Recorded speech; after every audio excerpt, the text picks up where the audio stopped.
Laking pasasalamat nga nitong si Moira dahil nga nakaligtas siya kay Carlos.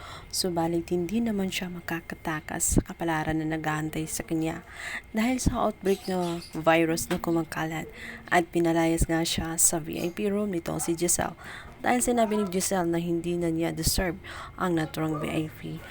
Kung kaya't bagay umano sa kanya ang sword. Total, sanay na umano siya sa mga mababahong amoy at maduduming lugar kagaya ng kulungan. Pailing na nga lang si Moira sa karma na kanyang nararanasan. Hindi niya sukat akalain na kahit nakalaya siya ay hindi pa rin pala niya matatakasan ang kanyang mga kasalanan sapagkat ang mga tao sa labas ay pinaparusahan siya, lalong-lalo na itong si Carlos at itong si Giselle na may malaki siyang kasalanan kung kaya't